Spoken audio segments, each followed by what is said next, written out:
Welcome back to my channel. ಎಲ್ಲರೂ ಹೇಗಿದ್ದೀರಾ? ಎಲ್ಲರೂ ಚೆನ್ನಾಗಿದ್ದೀರಾ ಅಂತ ಭಾವಿಸ್ತಾ, ಹಾಗೆ ಇವತ್ತಿನ ಅಡುಗೆ ಏನಪ್ಪ ಅಂತ ಅಂದರೆ ಒಂದು ಹೆಲ್ತಿಯಾದಂಥ ಒಂದು ಸಾಂಬಾರು.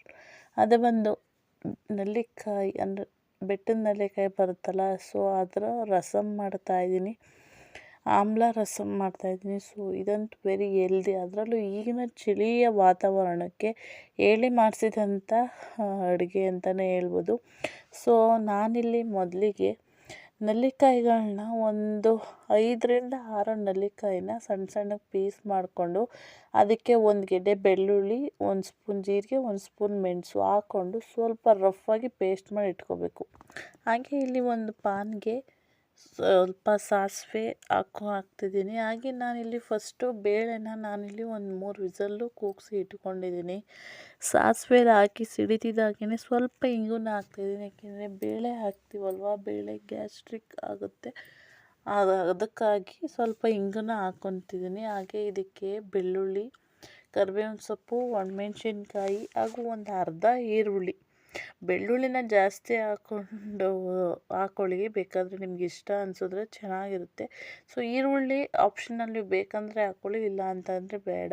ಹಾಗೆ ನಾನಿಲ್ಲಿ ಒಂದು ಮೀಡಿಯಮ್ ಸೈಜ್ದು ಒಂದು ಟೊಮೊಟೊ ಹಣ್ಣನ್ನ ಹಾಕ್ಕೊತಿದ್ದೀನಿ. ಹಾಗೆ ಅದಕ್ಕೆ ಇನ್ನೊಂದು 4 ನೆಲ್ಲಿಕಾಯಿಗಳನ್ನ ಕೂಡ ಹಾಕ್ಕೊಂಡು ನಾನಿಲ್ಲಿ ಸ್ವಲ್ಪ ಸಾಲ್ಟು ಹಾಗೆ ಸ್ವಲ್ಪ ಅರಿಶಿನ ಪುಡಿ ಎರಡನ್ನೂ ಹಾಕ್ಕೊಂಡು ಫ್ರೈ ಮಾಡ್ಕೊತಿದ್ದೀನಿ. ಟೊಮೊಟೊ ಸ್ವಲ್ಪ ಸಾಫ್ಟಾಗಿ ಹಸಿ ವಾಸನೆ ಹೋಗಲಿ ಅಂತ ಹೇಳ್ಬಿಟ್ಟು ಇದಕ್ಕೆ ಹುಣಸೆಹಣ್ಣಿನ ಅವಶ್ಯಕತೆ ಇರಲ್ಲ, ಯಾಕೆಂದರೆ ನೆಲ್ಲಿಕಾಯಿನಲ್ಲೇ ಅದರಲ್ಲೇ ಸ್ವಲ್ಪ ಹುಳಿ ಅಂಶ ಇರೋದ್ರಿಂದ ಹುಣಸೆಹಣ್ಣು ಹಾಕೋದು ಬೇಡ.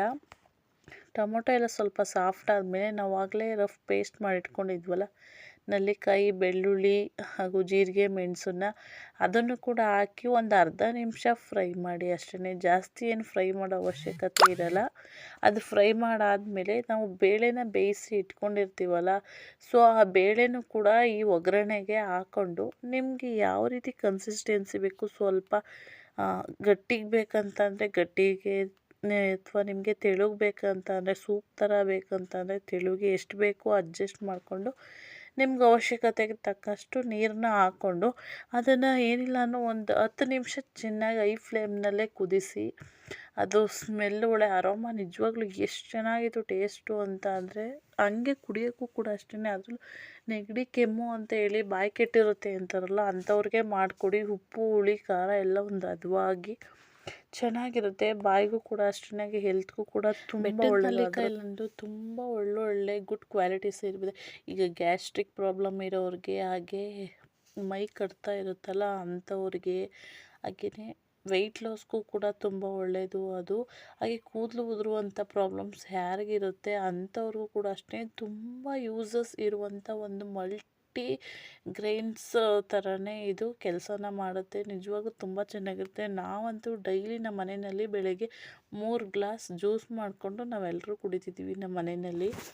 ಹಾಗೆಯೇ ಈ ರಸಮ್ ಚೆನ್ನಾಗಿ ಒಂದು 10 ನಿಮಿಷ ಐ ಫ್ಲೇಮ್ನಲ್ಲಿ ಕುದಿಸ್ಕೊಂಡಾದಮೇಲೆ ಇದಕ್ಕೆ ಸ್ವಲ್ಪ ಕೊತ್ತಂಬರಿ ಸೊಪ್ಪು ಹಾಕ್ಕೊಂಡ್ರೆ ಇದು ರಸಮ್ಮು ರೆಡಿ ಆಗುತ್ತೆ. ಕ್ವಿಕ್ ಆ್ಯಂಡ್ ಈಸಿ, ಒಂದು 10 ಮಿನಿಟ್ಸಲ್ಲೇ ಸಾಂಬಾರು ರೆಡಿ ಆಗುತ್ತೆ. ಸೊ ಅನ್ನ ವಿಸಲ್ ಕೂಗೆ ಆರುವಷ್ಟರಲ್ಲಿ ನಾವು ಸಾಂಬಾರನ್ನ ಮಾಡ್ಕೊಬೋದು.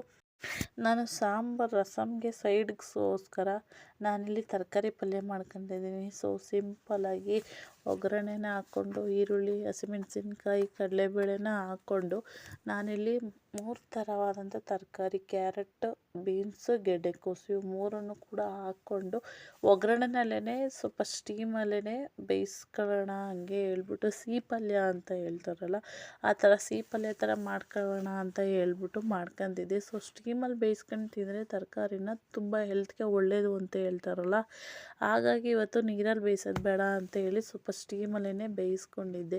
ಸೊ ಅದು ಕೂಡ ಅಷ್ಟೇ, ಅದರಲ್ಲೇ ಅದು ಸ್ಟೀಮಲ್ಲೇ ನೀರು ಬರುತ್ತಲ್ಲ, ಅದರಲ್ಲೇ ತರಕಾರಿ ಎಲ್ಲ ಬೆಂದಿರುತ್ತೆ. ಲಾಸ್ಟಲ್ಲಿ ಬೆಂದಾದಮೇಲೆ ಕೊತ್ತಂಬರಿ ಸೊಪ್ಪು, ಕಾಯಿ ತುರಿನ ಹಾಕಿ ಇದನ್ನು ಕೂಡ 1 ನಿಮಿಷ ಚೆನ್ನಾಗಿ ಮಿಕ್ಸ್ ಮಾಡಿದ್ರೆ ನಮ್ಮ ಬೀನ್ಸ್ ಪಲ್ಯ ಕೂಡ ರೆಡಿ ಆಗುತ್ತೆ. ಸೊ ಕ್ವಿಕ್ ಆ್ಯಂಡ್ ಈಸಿಯಾಗಿ ಮಾಡ್ಕೊಬೋದು. ಇದನ್ನು ಚಪಾತಿ ಜೊತೆಗೂ ತಿನ್ಬೋದು ಈ ಥರ ಪಲ್ಯ. ಹಾಗೆ ಇದಕ್ಕೇ ಸ್ವಲ್ಪ ಸ್ಪೈಸಸ್, ಈಗ ಎಗ್ ಮಸಾಲ ಅಥವಾ ಆಮ್ಚೂರ್ ಪೌಡರು, ಸ್ವಲ್ಪ ಜೀರಾ ಪೌಡರು, ಇಲ್ಲ ಗರಂ ಮಸಾಲ ಹಾಕ್ಕೊಂಡ್ರೆ ಇದು ಕೂಡ ಸ್ವಲ್ಪ ಖಾರ ಪಲ್ಯ ಥರ ಇನ್ನೂ ಟೇಸ್ಟು ಚೆನ್ನಾಗಾಗುತ್ತೆ. ಆದರೆ ರಸಮ್ಮೇ ನಾನಿಲ್ಲಿ ಸ್ವಲ್ಪ ಖಾರ ಮಾಡಿದ್ರಿಂದ ಅದನ್ನು ಸಿಹಿ ಪಲ್ಯ ಥರನೇ ಮಾಡ್ಕೊಂಡಿದ್ದೀನಿ. ಹಾಗೇ ರಸಮ್ ಕೂಡ ರೆಡಿ ಆದಮೇಲೆ ಪಲ್ಯ ಎಲ್ಲ ಆದಮೇಲೆ ಊಟನ ಮಾಡ್ತಾಯಿದ್ದೀನಿ. ಸೊ ಫಸ್ಟ್ ನಾನೇ ಇಲ್ಲಿ ಟೇಸ್ಟ್ ಮಾಡ್ತಾಯಿದ್ದೀನಿ, ಹಾಗಾಗಿ ಹಾಕೊತಿದ್ದೀನಿ. ಸೊ ತುಂಬ ಚೆನ್ನಾಗಿ ಬಂದಿತ್ತು. ನೀವು ಕೂಡ ಟ್ರೈ ಮಾಡಿ. ಅದರಲ್ಲೂ ಈಗ ಚಳಿಗಾಲ ಇರೋದ್ರಿಂದ ಈ ರಸಮ್ಮು ಯಾರ್ಯಾರಿಗೆ ನೆಲ್ಲಿಕಾಯಿ ಸಿಗುತ್ತೋ ಅಥವಾ ಅಂಗಡಿಲಾದರೂ ಮಾರ್ಕೆಟ್ನಲ್ಲಾದ್ರೂ ತಂದು ಮಾಡಿಕೊಂಡು ಕುಡೀರಿ. ಸೊ ತುಂಬ ಒಳ್ಳೆ ಬೆನಿಫಿಟ್ಸ್ ಇರುತ್ತೆ ಅದರಲ್ಲೂ ಈ ಚಳಿಗಾಲದಲ್ಲಂತೂ.